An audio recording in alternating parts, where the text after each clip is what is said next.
পথ দুর্ঘটনায় শিশু মৃত্যুর অভিযোগ ঘিরে রণক্ষেত্র হয়ে উঠল উত্তরপ্রদেশের হাথরাস। পাথর বৃষ্টি ও বিশৃঙ্খলতা ছড়ানোর অভিযোগে ৩ জনকে গ্রেফতার করা হয়েছে। গাড়ি চাপা পড়ে ৩ বছরের শিশুর মৃত্যুতে তুলকালাম কাণ্ড বেঁধে যায়। মুরসান থানার সামনে পথ অবরোধ করে ক্ষুব্ধ এলাকাবাসী। মথুরা কাসগঞ্জ রেললাইনে দাঁড়িয়ে থানা লক্ষ্য করে পাথর বৃষ্টি করা হয়। পরিস্থিতি সামাল দিতে লাঠিচার্জ করে পুলিশ। মুরসান থানার পুলিশের সঙ্গে আরো বেশ কয়েকটি থানার পুলিশ যৌথভাবে পরিস্থিতি নিয়ন্ত্রণে আনে। ঘাতক গাড়িটিকে আটক করেছে পুলিশ। চালক সহ 2 জনকে পাকড়াও করা হয়েছে। এসপি জানিয়েছেন, অভিযুক্তদের তাদের হাতে তুলে দেওয়ার দাবি জানাচ্ছিল উত্তেজিত জনতা। সেই নিয়ে পরিস্থিতি হিংসাত্মক হয়ে ওঠে। মৃত বৃদ্ধের বাড়ির অভিযোগ আপনারা শুনলেন। শাসক দলের কাউন্সিলরের মারে বৃদ্ধের মৃত্যুর অভিযোগ করছেন তারা। গ্রেফতার করা হয়েছে উত্তর ব্যারাকপুরের 23 নম্বর ওয়ার্ডের তৃণমূল কাউন্সিলর রবীন্দ্রনাথ ভট্টাচার্যকে। অভিযুক্ত কাউন্সিলরকে 6 বছরের জন্য সাসপেন্ড করেছে তৃণমূল। বাড়ির জমিতে প্রতিবেশীর বিরুদ্ধে বেআইনি নির্মাণের অভিযোগ এবং বেআইনি নির্মাণের প্রতিবাদ করায় বৃদ্ধের ছেলেকে মারধরের অভিযোগ। ছেলেকে বাঁচাতে গেলে 81 বছরের তুলসী অধিকারীকে লাথি মারেন ওই তৃণমূল কাউন্সিলর। ব্যারাকপুর ক্যান্টনমেন্ট হাসপাতালে নিয়ে গেলে বৃদ্ধকে মৃত বলে ঘোষণা করা হয়। তৃণমূল কাউন্সিলর কি জানিয়েছেন তিনি দেখুন। মিথ্যা কথা বলেছেন। প্রথম কথা, কে করেছে আমি জানি না। যদি যে বলছে সে কি তুলসী অধিকারীর ছেলে, যদি তুলসী অধিকারীর ছেলে হয়ে থাকে তাহলে তুলসী অধিকারীর ছেলে তুলসী অধিকারীকে নিয়ে আমি যখন চা খাচ্ছি চায়ের দোকানে বসে কালী মন্দিরের উল্টো দিকে, সেখানে এসে আমাকে কলার ধরে আমার মা বাবা তুলে খিস্তি দেয়, হ্যাঁ, এবং সেইটার প্রতিবাদ করলে সৌমেনকেও ধরে মারধর করে খিস্তি দেয়। এইটা এলাকার লোক বলেছে, এটা তোমরা কি করছো? উনি তো কিছু বলেনি, উনি তো কিছু করেনি। আর তোমাদের কোথায় বাড়ির ডিসপুট, সেই বাড়ির ডিসপুট বাড়িতে, সেখানে গিয়ে বলো। হ্যাঁ, এই কথা এইটুকুই অবধি হয়েছে। তা আমি শুনলাম উনি নাকি অসুস্থ ছিলেন। তো এরপরে ওখান থেকে যখন বললে, সবাই বলা হলে তো বাবাকে নিয়ে চলে যা, তখন হেমন্ত ওইখানে নিয়ে চলে যাওয়ার সময় ওখানে সবজি বিক্রি করে, ওইখানে গিয়ে সে নাকি অসুস্থ হয়ে পড়ে। তারপর তাকে নিয়ে হাসপাতালে যায়। এটা আমি শুনি। পরিবারের অভিযোগ আপনি তাকে লাঠি মেরেছেন। লাথি মারার কোনো সুযোগই নেই, উল্টে তিনি আমার এরকম কলার ধরেছেন। পরিবারের অভিযোগ আপনি গ্রেফতারের আগে অভিযুক্ত তৃণমূল কাউন্সিলর তার বক্তব্য শুনলেন যে তিনি মারধর করেননি, উল্টে তাকে মারধর করা হয়েছিল, গালিগালাজ করা হয়েছে, এমনটা অভিযোগ তিনি করছেন। সরাসরি এবার আপনাদের নিয়ে যাই, আমাদের প্রতিনিধি সমীরণ পাল রয়েছেন আমাদের সঙ্গে। সমীরণ, পুলিশের পক্ষ থেকে ইতিমধ্যেই আমরা দেখেছি যে দাবি করা হয়েছে যে সিসিটিভি ফুটেজ এবং প্রত্যক্ষদর্শীদের বয়ান, তার উপরে ভিত্তি করে তদন্তের কাজ এগিয়ে নিয়ে যাওয়া হবে। ইতিমধ্যেই রবীন্দ্রনাথ ভট্টাচার্য গ্রেফতার হয়েছেন। কি খবর রয়েছে এখনো পর্যন্ত?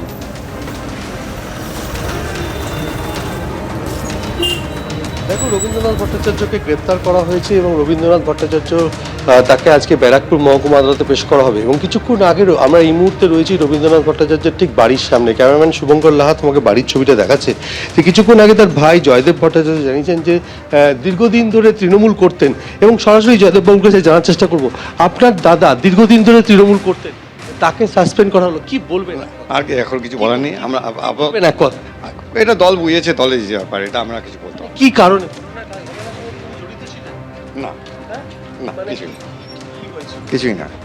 আপনি তো আমি সিসিটিভি প্রশাসনও দেখেছি। কাইন্ডলি এটা কি বলবেন একজন আইনজীবী?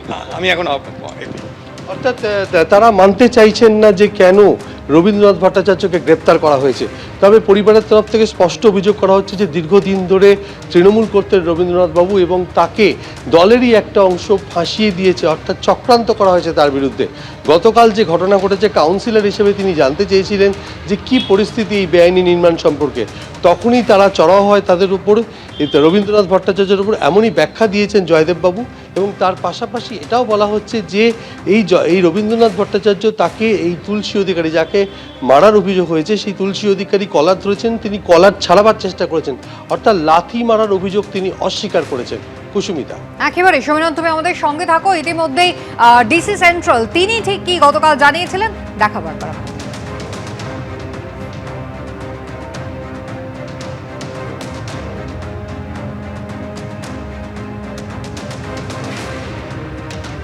লেখা আছে কি নর্থ ব্যারাকপুর মিউনিসিপ্যালিটির 23 নম্বর ওয়ার্ডের যে কাউন্সিলর আছে, ওনার বিরুদ্ধে অভিযোগ আছে কি ওনার সঙ্গে একজন বয়স্ক ভদ্রলোক নাম তুলসী অধিকারী, ওনার সঙ্গে ঝগড়াঝাটি হয়েছিল আর তারপরে ওই বয়স্ক ভদ্রলোক হাসপাতালে ভর্তি হন, ওখানে কোথায় মারা যায়। এটা একদমই প্রাথমিক লেভেলের ইনফরমেশন, আমি বেশি কিছু বলতে পারবো না, কিন্তু কমপ্লেন্টেরও আমরা দায়ের করে নিয়েছি। আমরা আইনগতভাবে দেখছি, সব দিকে খতিয়ে বের করে দেখছি কি এটা এক্স্যাক্টলি কি ঘটনা হলো, ঘটনার পিছনে কি আছে না আছে সব কিছু খতিয়ে বের করে আমরা দেখছি। আর আপাতত উনি কাউন্সিলর সাহেব যেটা আছেন উনি ডিটেন্ড আছেন, জিজ্ঞাসাবাদ করার জন্য ওনাকে আটক করা হয়েছে। Thank you. লাঠি মারা হয়েছে লয়ার সেটা আমরা খতিয়ে বের করে দেখবো। এখন জাস্ট প্রাথমিকভাবে সবাই কেসটা হলো, এখন আমাদের কাছে একটু বেশি ইনফরমেশন নেই, বেশি তথ্য নেই। আমরা সব কিছু সিসিটিভি ফুটেজ, আইউইটনেসগুলোকে জিজ্ঞাসাবাদ করে সাক্ষ্যটা এগুলো করে চেষ্টা করছি। অভিযোগ এবং পাল্টা অভিযোগ রয়েছে। আমি আবারও কথা বলবো সমীরণ পালের সঙ্গে। সমীরণ, সেক্ষেত্রে পুলিশি তদন্তের কাজ এখনো পর্যন্ত কতটা অগ্রগতি হয়েছে?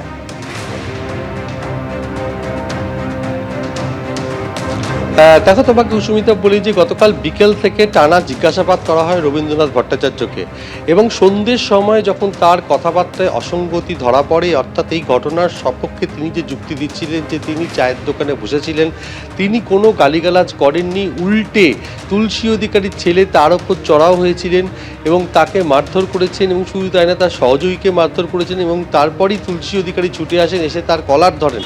যেমনটা কিছুক্ষণ আগে তার ভাই জয়দেব ভট্টাচার্য বলছিলেন যে যেহেতু রবীন্দ্রনাথ ভট্টাচার্যের কলার ধরেছিলেন তুলসী অধিকারী, তিনি কেবলমাত্র কলার থেকে তার হাত সরিয়ে নিতে চেয়েছিলেন, কোনো লাথি তিনি মারেননি, এমনটাই তিনি জানাচ্ছেন। তবে যেটা জানা যাচ্ছে যে এই সমস্ত কথাবার্তা সম্পর্কে পুলিশের পক্ষ থেকে কোনো রকমভাবে সন্তোষজনক কিছু পাওয়া যায়নি, আর সেই কারণেই রবীন্দ্রনাথ ভট্টাচার্যকে গতকাল গ্রেপ্তার করা হয়েছে। আজ তাকে ব্যারাকপুর মহকুমা আদালতে পেশ করা হবে। পুলিশ যেটা জোর দিচ্ছে, তদন্তে পারিপার্শ্বিক তথ্য প্রমাণ জোগাড় করার চেষ্টা চলছে, একাধিক সিসিটিভি ফুটেজ খতিয়ে দেখা হচ্ছে ঠিক কী ঘটনা ঘটেছিল। অর্থাৎ এই যে দলীয় কার্যালয়, সেই কার্যালয়ের সামনেই একটি চায়ের দোকান রয়েছে, সেখানেই ঘটনা ঘটে, এবং তুলসী বাবু তার ছেলে যখন আক্রান্ত হয়েছে খবর পেয়ে ছুটে যান, ছেলেকে বাঁচাতে যান এই বৃদ্ধ, তখনই অভিযোগ যে রবীন্দ্রনাথ ভট্টাচার্য তাকে লাথি মারেন, মাটিতে লুটিয়ে পড়েন তুলসীবাবু, তারপরে ব্যারাকপুরের সেনা হাসপাতালে নিয়ে গেলে চিকিৎসকরা তাকে মৃত বলে ঘোষণা করে। সমস্ত প্রত্যক্ষদর্শীর বয়ান, তার পাশাপাশি সিসিটিভি ফুটেজ এবং পারিপার্শ্বিক তথ্য প্রমাণ সংগ্রহ করার প্রক্রিয়া চলছে, এবং রবীন্দ্রনাথ ভট্টাচার্যকে আরও জেরা করার প্রয়োজন রয়েছে। এখন আজকে ব্যারাকপুর মহকুমা আদালতে তাকে কি ধারায় আদালতে পেশ করা হচ্ছে এবং তাকে নিজেদের হেফাজতে চাইছে কিনা পুলিশ, সেটা কিছুক্ষণ বাদেই স্পষ্ট হওয়া যাবে। তবে রবীন্দ্রনাথ ভট্টাচার্য এই ঘটনায় একমাত্র অভিযুক্ত, এবং তাকে পরিবারের অভিযোগের ভিত্তিতে গ্রেপ্তার করা হয়েছে। আজকে তাকে ব্যারাকপুর মহকুমা আদালতে পেশ করা হবে। রবীন্দ্রনাথ ভট্টাচার্য তিনি একজন পেশায় আইনজীবী, উত্তর ব্যারাকপুর পুরসভা 23 নম্বর ওয়ার্ডের তৃণমূল কাউন্সিলর। গতকালকের ঘটনার পর সন্ধ্যায় ব্যারাকপুরের তৃণমূল সাংসদ এবং দমদম ব্যারাকপুর সাংগঠনিক জেলা তৃণমূলের সভাপতি পার্থ ভৌমিক এই মৃতের বাড়িতে আসেন। সঙ্গে ছিলেন উত্তর ব্যারাকপুর পুরসভার তৃণমূলের পুরপ্রধান মলয় ঘোষ, এবং এসে পরিবারের সঙ্গে কথা বলেন, এবং তারপরেই তাকে 6 বছরের জন্য সাসপেন্ড করা হয়েছে দল থেকে, এটা জানিয়ে যান। এই বেআইনি নির্মাণের ব্যাপারে পুরসভার তরফ থেকে পদক্ষেপ নেওয়া হয়েছে, এটাও সাংসদ জানিয়েছেন, এবং এই মুহূর্তে রবীন্দ্রনাথ ভট্টাচার্যকে গ্রেপ্তার করা হয়েছে এবং তাকে আজকে আদালতে পেশ করা হবে। একেবারেই সমীরণ, ধন্যবাদ। এবিপি আনন্দ, এগিয়ে থাকে, এগিয়ে রাখে।